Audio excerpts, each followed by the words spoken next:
We're concerned with the sensitive field of stress disorders. Probably the most heartbreaking condition that we're confronted with resulting from stress is that of schizophrenia. The percentage of schizophrenics that present themselves to the esoteric healer is unknown, but it is certainly larger than the national average for the population. We, as esoteric healers, are bound to come into contact with the schizophrenic. We confront him not as a patient, we confront him as a fellow being. We confront him as a being who is abnormally sensitive, who is sensitive to a wider range of vibrations than the average person. He very frequently is sensitive to a range of vibrations that we shut out deliberately. Just as we switch off the television when we're about to be confronted with a program of famine and starvation on Bangladesh. And we just say to ourselves, tonight I can't manage it, I can't watch this thing. We switch the television off. Well, a lot of us do that normally. We switch the television off of our own consciousness. But there are some unfortunate individuals whose television is switched on for them. And they become tuned in to the psychopathology of mankind.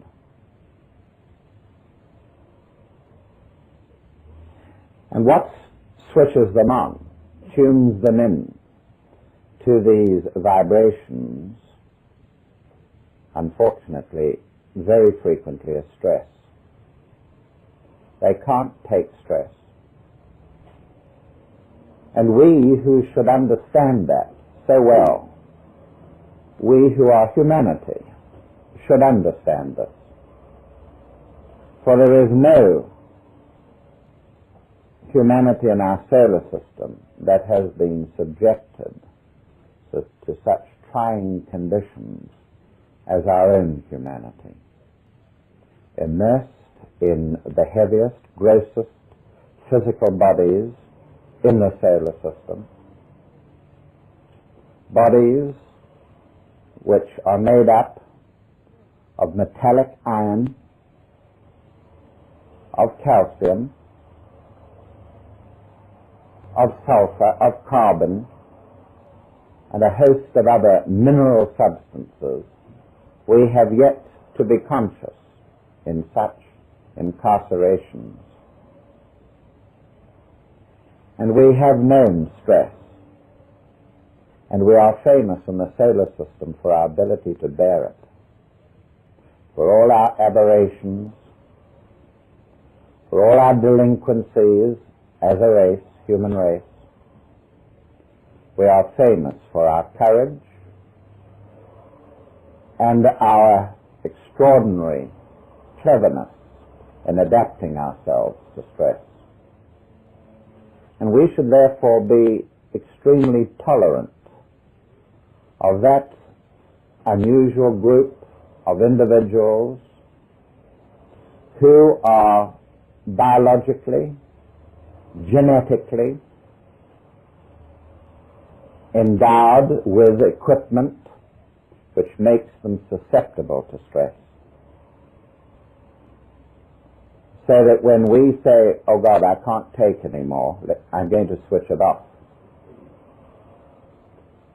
we know how hard it would be if we had to go on taking it. Well, they are the individuals that have to go on. They can't switch it off. There should not be one of you who has not the acquaintance of one of these unfortunates. For their numbers are legion. Just means that you're not in circulation. They're not going to come to you with schizophrenic embossed all over their foreheads, proclaiming their difficulty. They will come to you often noisily, sometimes quietly, usually subtly, usually making preambles rather than a direct approach to you, testing you out for compassion, seeing by little drops of their screens whether you can really accept their uniqueness. And so very seldom do they find those who are compassionate enough. I have written a short discourse on schizophrenia in Esoteric Healing 1, which is your textbook. I am not one of the 7% of mankind who have a genetic chromosome related to schizophrenia, but I have been placed in the peculiar position of firstly being subjected to the sort of conditions which could send a person into a schizophrenic attack, namely during the war years, where I was surrounded with individuals who showed up quickly as schizophrenics, under fire, under frontline stress. And secondly, I've been placed in a position in which, due to my work, I have been given the experiences of being a schizophrenic. Just about all the contents of a book like Esoteric Healing are based on experiences which I've had to go through, of knowing what it is to be like firsthand, deluged with the visual, tactile sensations of a master conveying to me what the different disease conditions were. It's not new. Edward Bach had the same experience when he was discovering the signs and symptoms of the 39 remedies for himself, what those remedies would treat, the signs and symptoms of the conditions they would treat. He had to go through them himself. He experienced them. That was the way that the English master conveyed the information to him. He took the flower remedy, and then for 2 or 3 days he was susceptible to the very condition that that flower remedy was good for. And so he had only to record his experiences. And for me to write a proper discourse on schizophrenia, it was necessary for me to go through hours and hours of visual, real experience of the condition. And so I have a sympathy, and I know that the hierarchy itself is deeply sympathetic towards this condition, looks with great favor on those who will treat it compassionately as well as with various esoteric devices, just as they look with equal concern on the treatment of animals. Those who champion the animal kingdom have pride of place in the affection of the masters.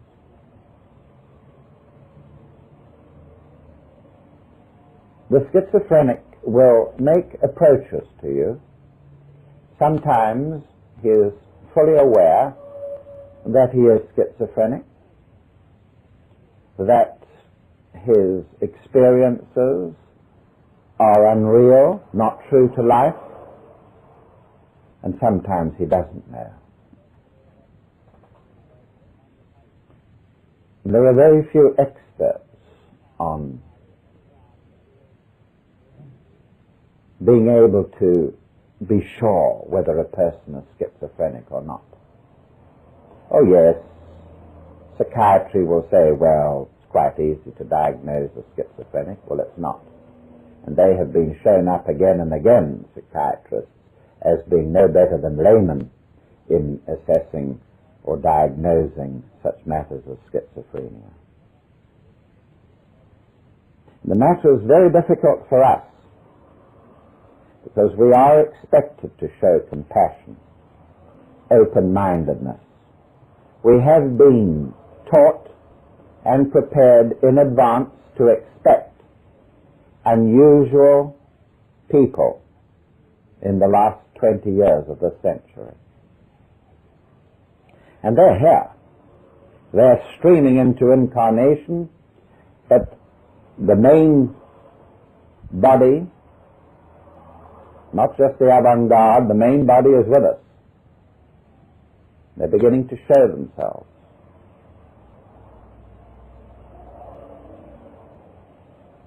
And the mystical and the masters of the hierarchy do not shut down just because a person is ill. If this were true, our asylums would be doubled in the numbers present. No, the unconscious continually feeds energy and meaning to the psychopathic as well as to the normal. And many of the experiences that you have inwardly of a rising tide of the new age, of the, some believe, coming of the Christ, of the exteriorization of the mysteries at this time, many of these events are received not only by you as normal, but by you as abnormal, by you, if there are any of you, schizophrenics and others. There is no discrimination in the eyes of nature with regard to a schizophrenic or a normal person, and certainly not in the eyes of the spiritual. About 11 years ago, I was on tour, actually for the first time in North America, and in the Denver region, met a group of young people to whom I spoke, and amongst them were a lot of way out youngsters, not a rare thing in Colorado at all, where there are innumerable groups in the hills, innumerable communities. And amongst this group, I can remember, just remember, was a youngster who was very charming, very self-possessed,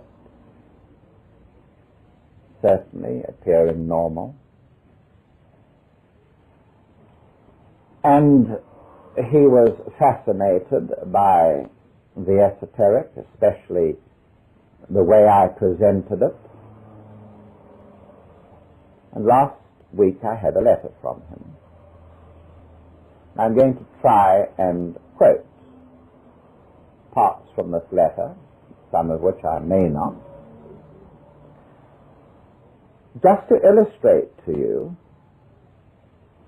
that you can never be sure, you can never be absolutely certain. You see, the schizophrenic is not subnormal. If anything, they are above average in intelligence. And so the usual criteria which the average person assesses mental ill health, which is subnormality of some sort, falls away. And we ourselves are bound to be susceptible to the person who, in any case, speaks in mystical language. We don't regard it as unusual. Somebody draws you aside or me aside on tour or here at the at the college and confides a dream experience which is true to some facet of his life, and he identifies the dream experience with his life and so on. We don't regard that as unusual. People often confide in our field things they wouldn't talk about to laymen, because we are compassionate, because we are aware of the immense paraphernalia of mystical experience.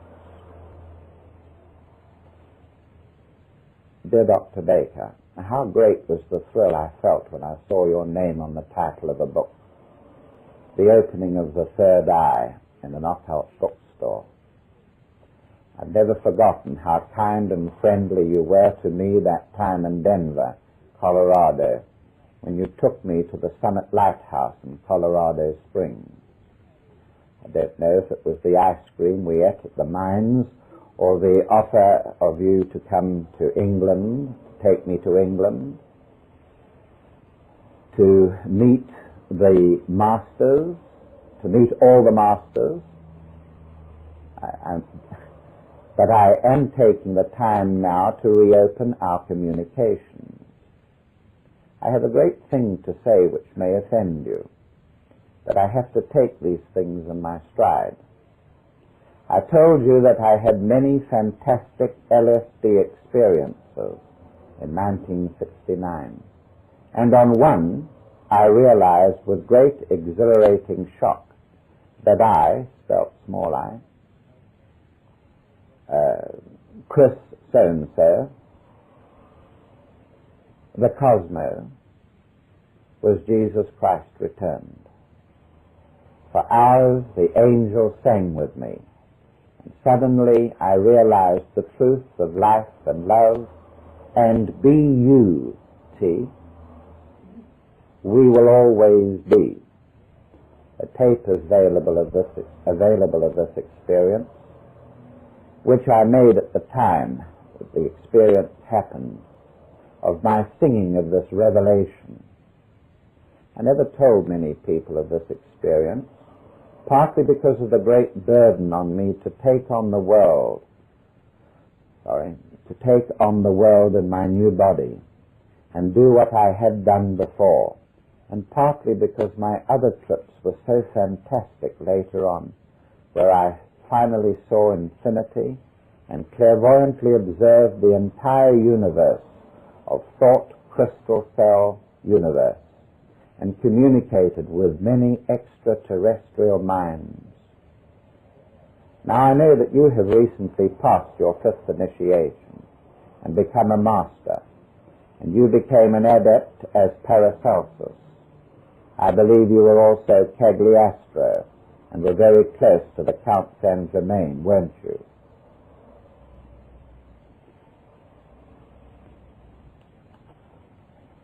Did you know that whilst I was at the Summit Lighthouse with you, I began having clairvoyant experiences, and I blew Claire Prophet's mind, and she tried to steal me from you. Golden lads and lasses, both shall all turn to golden dust. That's why I knew you were genuine, because I started seeing abstract thought forms that related to this Count Saint-Germain's ashram on the causal plane, that I had no way of knowing ordinarily.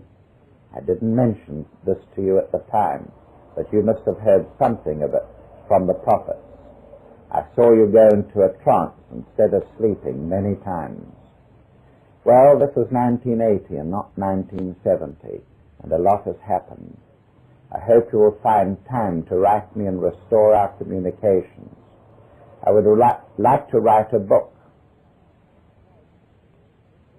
but I don't have a publisher. Would you be willing to read my manuscript and give me some suggestions about the return of the Christ, the restoration of the hierarchy as the only government in the world, and the end of the church as it is seen today? I have a big job on my shoulders to take over the Christian church, but who better to do it than the founder in the first place? This was 1980, the year when Joel Poole said I would explode all over the world. Peace to you and your master friends. Here's hoping we will meet again soon in the harmony of our love and mutual respect. Yours, etc. Yes? One is constantly confronted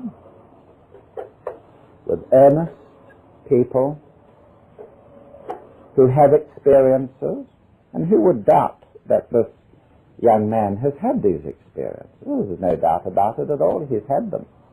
He's had them under psychedelic drugs.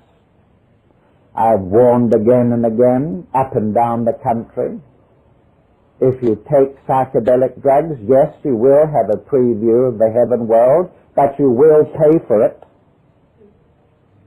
You will not be able to control the very faculties which you are searching for and which you have had glimpses of. But there you are. People won't listen. And the wrong way to approach the whole psychedelic scene is to be condemnatory right the way through. At least if you be open-minded, you have an opportunity to have them listen to you. And as I always point out, it isn't a matter of morals.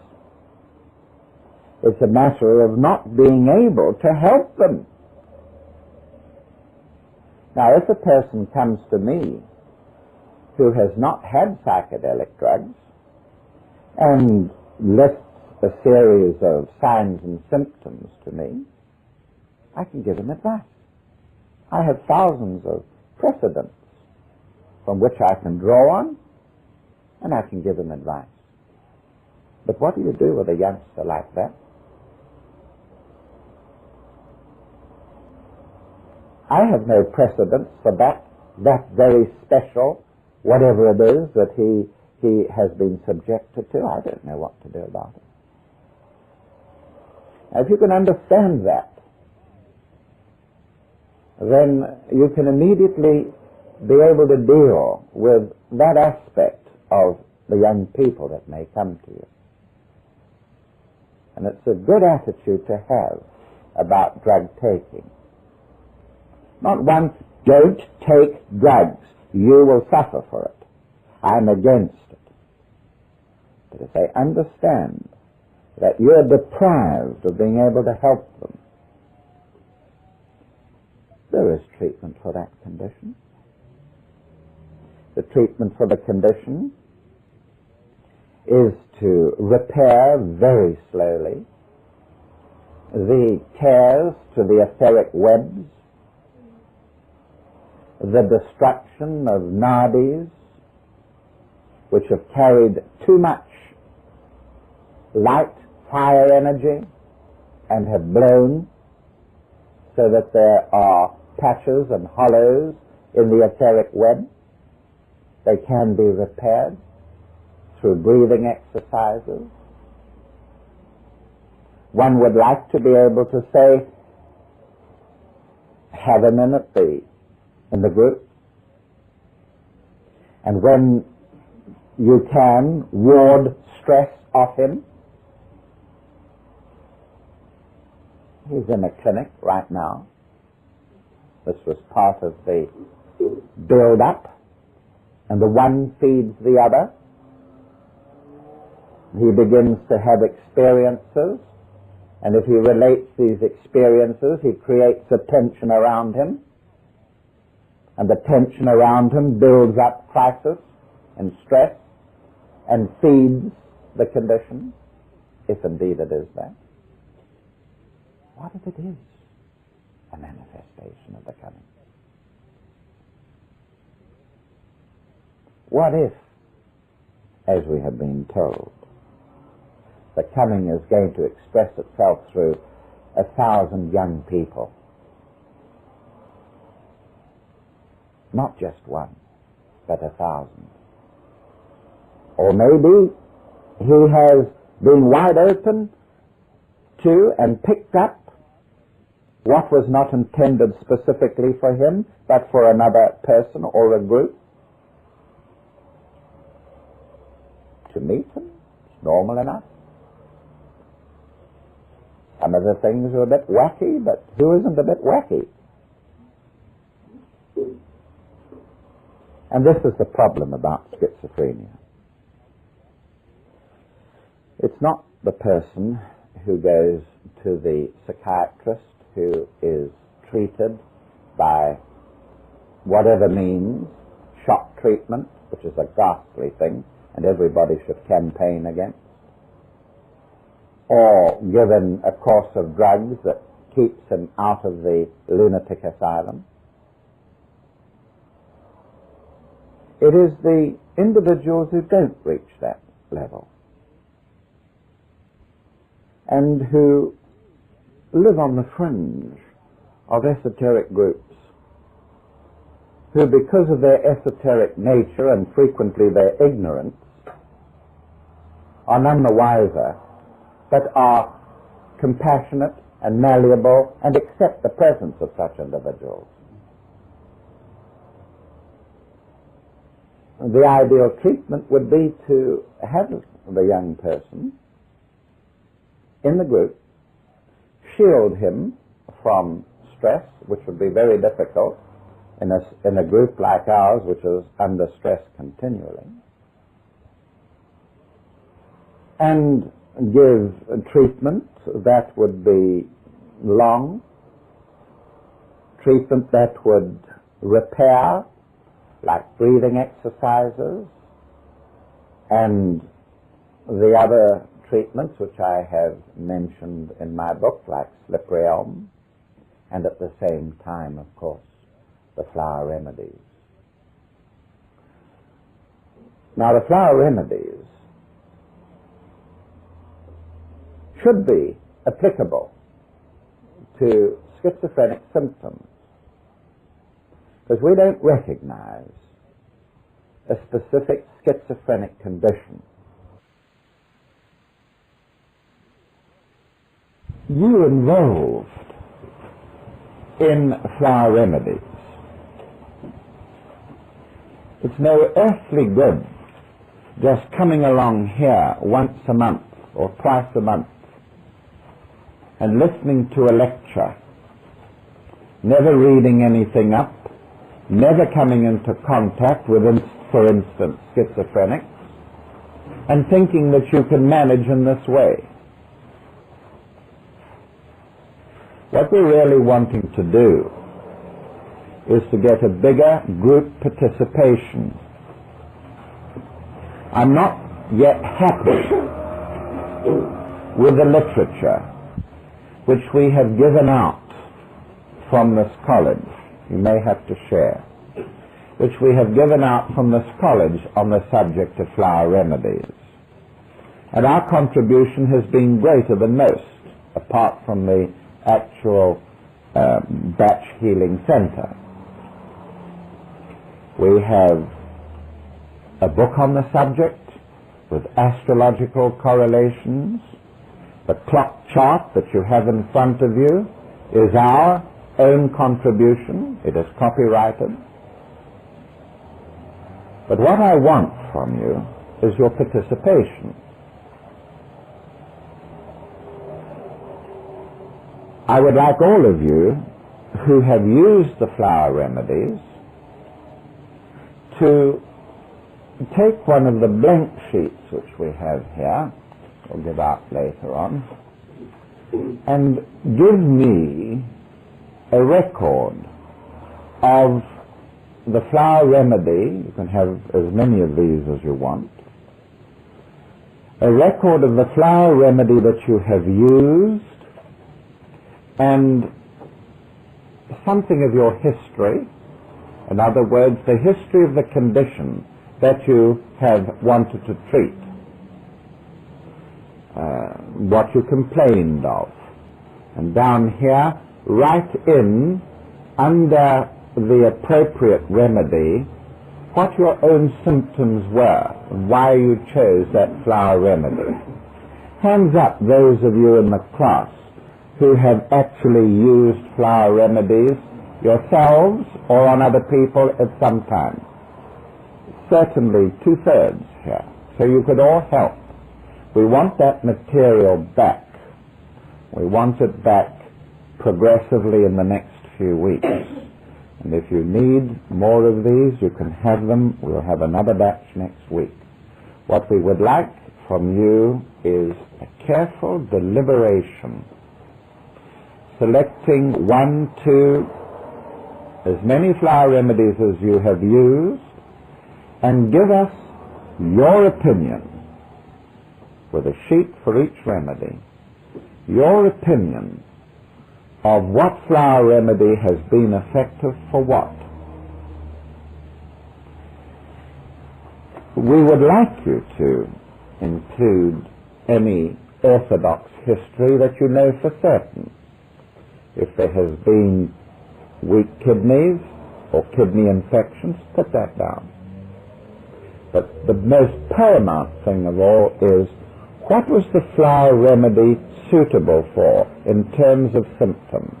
What was it suitable for? And therefore, I don't want you to split it up, and it's not necessary for you to split up your symptoms into 39 divisions, but under the various headings, say what fears you manifested. A fear of hot baths, a fear of catching cold, whatever it is. Put down the fears there and slowly return these to the group here. We would like to be able to use, we would follow this up with interviews with you, we would like to be able to use the information in our next book, which is already in production. It will be a handbook of the flower remedies in full color, and we would like to have your experience, your case histories.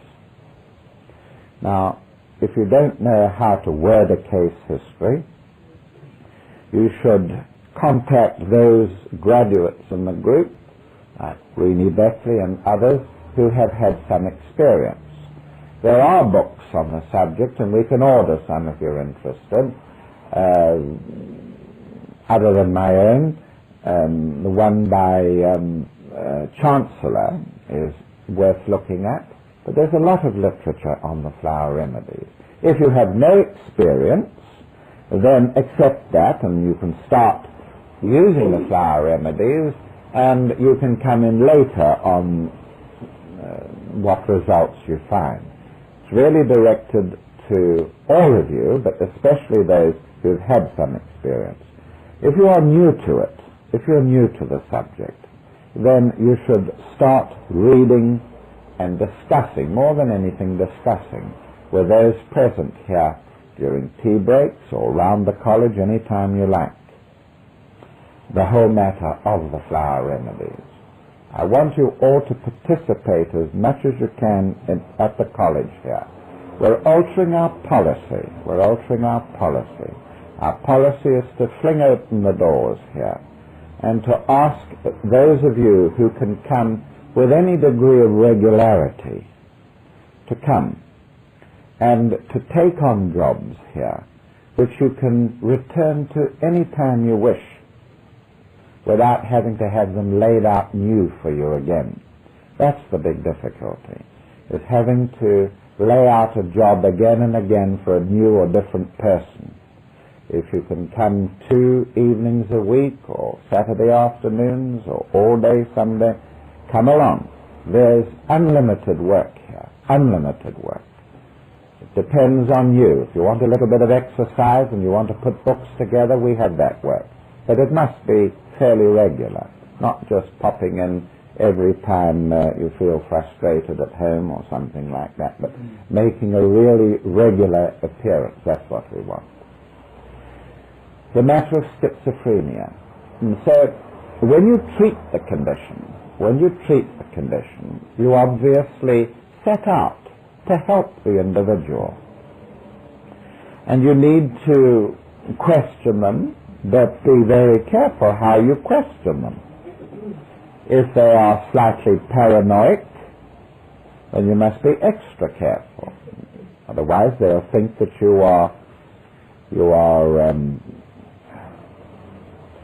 undercover agents or something like that. You must be very certain that they are being adequately dealt with at the orthodox level. Be sure that they are seeing their doctors regularly anyway. You must cover yourself and our world, esoteric healing world, by being sure of that. Render unto Caesar that which is Caesar's. If the physical body and brain needs treatment, then let it be treated. But you're concerned with dealing with the matter at causal levels. You are concerned with the symptoms that present daily, weekly, and that is where you can step in and help. Try and alleviate the stress on the person's life. It may be one person causing him stress, perhaps a father who insists that he earns his damn living. Today, nobody expects a schizophrenic to manage, to be independent. Nobody expects it. In fact, if schizophrenia exists and it is open, the person should be getting national assistance of some sort. Maybe that's not enough. Whatever you do, try and reduce the stress. Then the other things can be entered into, interesting him in how to express himself. Obviously, we don't want to have Fairgate turned into a schizophrenic clinic. We're not equipped for that. You must try and deal with these as you can. Where you have special instances like this, bring them to me, and I will see what I can do. Read up the article on schizophrenia that we have in the book. Read up literature on it. Never ever say that you can't do anything for anybody in the healing field. At the same time, recognize that there are some conditions which the doctor has to see, and be sure that the patient is seen by his doctor. These are some of the things you can do for a terminal case. A terminal case. Somebody is dying. A person is dying of cancer. Try and get the individual to join a healing group.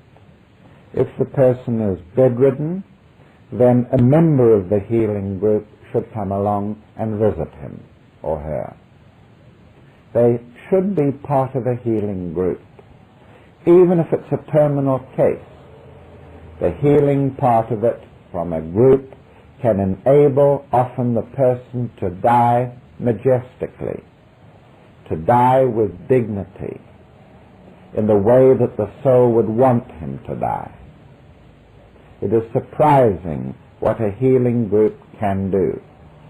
It may be that the time is coming for some of you to form a healing group here. I hope along the lines of sanity and some of the suggestions that we've made here. If there is a group of you that want to do that, to slowly, and believe me, it's a long job. I want you to read the story of John. Is it the story of John in one of the books? To read the story of John before you believe that you know all about healing groups. Read the story of John and think about it. But if there is a need and a readiness to have a healing group here at Claregate, it would mean at least that the healing group would have to meet on their own without me, but with my support, but meet here once a week regularly or once a fortnight, when information about patients could be brought and their names could be read out in the healing group, and so on and so on and so on. What else can you do for a terminal case? Give encouragement, obviously. Teach them relaxation, even if it's necessary for you to sit with them, to lay hands on, whatever is required. Help them to relax. Get the patient, if possible, to understand these things. The significance of karma, that there is a karmic reason for the termination of his life. There is a karmic reason for it. Maybe at a deep level, maybe it can't be discovered immediately, but the whole significance of karma must be understood. They should understand at least the comforting aspects of the karma of planetary pain. At least let them know that the pain that they suffer is meaningful, not just a waste. That there is so much pain which the planet is experiencing, and if some take more pain on their shoulders than others, then they reduce the pain for others. They have had more than their share, and the amount of pain for others is less. That's the sort of thing that you can tell them. Very important indeed. Significance of karma, the purpose of pain, the fact of reincarnation. We're trying to put a book together now which would be a synopsis. Certainly you could get a recording of my public lecture on reincarnation and karma and let them play it. Let them play it on their own. Eventually there will be 3 of those talks. That is how you can help them. Let them understand that there is a soul, and it is the soul's purpose that when the life's function has been attained, the soul's purpose has been attained, the soul withdraws, and that there should be cooperation with the soul. We're not alone in this field. Dr. Simonton of Fort Worth has shown quite clearly that people can live longer, fruitfully, in terminal cases. They can experience less pain, and they can be happier if they're given something to latch on to. He was able, for instance, to get his patients to visualize, not all of them, but we more than anybody can do this, get the patients to visualize the white cells of his blood attacking the cancer. The white cells of the blood attacking the cancer. I have a very hard job in this group and elsewhere trying to get the group interested in occult anatomy. Nobody wants you to become doctors or physiologists, but every one of you should know what a red cell looks like and a white cell looks like. And every one of you should be able to visualize these organisms, which are your instruments of health, functioning. Simonton was even able to obtain cures. We're not pretending that we can cure cancer. Nobody can make that assertion. But we can treat it, and it's nonsense to say that you can't do anything for a dying person. Absolute nonsense. The immune system of the body fights off attack. Attack by infective organisms, attack by cancer cells.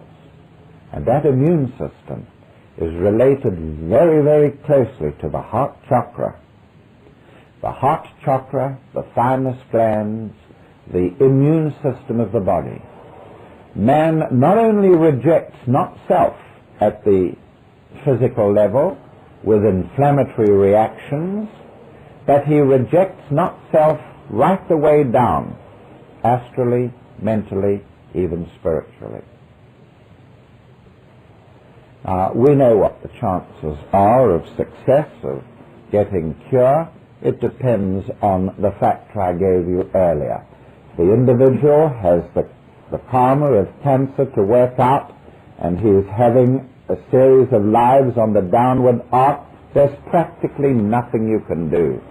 Lopping off a breast, severing this cobalt, just a waste of time if the individual is on the descending arc. If he is on the ascending arc, there is very good chance that the residue of cancerous karma can be evaporated by the patient practicing harmlessness, being constructively creative, even mentally, sending energy out to those they love, and so on. It may just be that the cure can be obtained under such circumstances. Hastened, I should say. Well, ladies and gentlemen, this has been our introductory period, and I want you all to go away this weekend with the Flower Remedies in mind. I'd like somebody responsible to come up here and dish these out, if it's not one of the Cleargate staff. There is no reason why any of you should not go away with a flower remedy book of some sort. If you want to sign for any books, you may sign for them. If you want to take away a flower remedy book, Esoteric Healing 3, and you can't pay for it, you may borrow it on signature. My advice to you is to read, before you see me again on the healing program, is to read the little book called Stress Disorders, which is our textbook. And it is not an easy book for the lay public, but it should be easy for you after today, and I would like you to have read it through at least before you see me again on the subject of healing. Are there any questions about a very general approach that we've made this afternoon?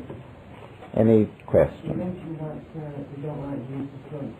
What about the use of drugs when the actual patient is dying? When the patient is dying? Yes. You can't stop the use of the drugs. If the doctor prescribes them, you've just got to accept it. No, I'm talking about just like LSD. Oh, I'm sorry. You're talking about LSD drugs. You say, do I recommend them? I don't ever recommend them, except, of course, where they are being used for schizophrenia, you mean? No, when the actual patient's dying. Dying? Yes. And he's using... Then it's kind of a relief for the patient when some death and If they are prescribed, let them have them. I think where I draw the line is shock treatment.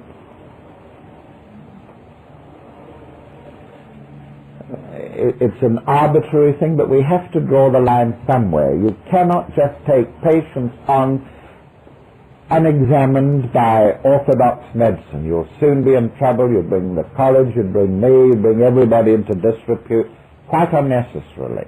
Render unto Caesar that which is Caesar's. Let the doctor get on with the physical body. You be sure that you take the patient over at the mental and emotional level, because the flower remedies are not for the physical body per se, specifically.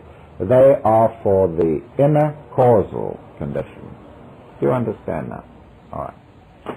Question? Yes, Marcus. The side effects are into lives ahead, in which the etheric body through the permanent atoms is damaged. The etheric counterpart matrix of the brain is damaged. That's the worst side effect. The loss of memory in this life is not so terribly important. It is merely an indication of what I gave you earlier, that give or take several thousand cortical neurons is nothing. But those several thousand are multiplied by several thousand at the emotional, mental, and etheric levels. And it's that is carried on into subsequent lives. There will be all sorts of things like difficulty with learning, difficulty with confidence, difficulty with assuming the ego complex because of that electrotherapy, convulsive therapy. Yes? What can be done to undo the damage that was done by practice? Generally speaking, we say in esoteric healing that there are two conditions we can't do anything for. And the one is where cortisone has been used, and the other is where electroconvulsive therapy has been used. But that doesn't alter the fact that you can give assistance about karma, you can give assistance about harmlessness, and the immediate resolution of karma and things like that. In other words, everything else. But there is very little that you can do breathing-wise. You can treat them symptomatically. You can always do that. Do you know what symptomatic treatment is? Shall I tell you what that is? Do you want to know that? All right. Signs and symptoms. Signs are what you see in the patient. What you see in the patient. He looks tired. He looks drawn. He looks dehydrated. Those are signs. Symptoms are what the patient feels, which you may not see at all. So you must get that right. Signs and symptoms. What you see are signs, and what the patient feels and describes to you are symptoms. The other thing to know is the patient's case history. If you are a good case history taker, you will always be rewarded. Anybody like myself who takes a look at the patient's file will be helped greatly by the hours that you may put into recording a case history. Sometime we'll draw up a guideline for how to take a case history. Generally, you need to just to go through it esoterically, the mental body, and you go through with this sheet.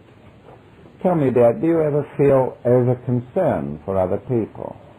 Who are you over-concerned with? You're over-concerned about your children, yes. Are you over-concerned about your business? Are you... There it is, it's all there on the clock chart. Go around and ask questions. Of course, you don't grill them, but very gently get through the list over a period of time. This is what I mean about participation. We give you all these things to do. You must try and participate yourselves. How many of you were making any notes or records of young Andrew Wesley that was here for a period of 6 weeks? A young Canadian boy of 13 who was here. None of you. Miserable lot. You had some notes? Good. You remember the case? Remember? Tall, fair boy, extraordinary individual. Yes. Well, we've got some information back from his mother, and I'll take that up next time. All right, thank you very much. Thank you.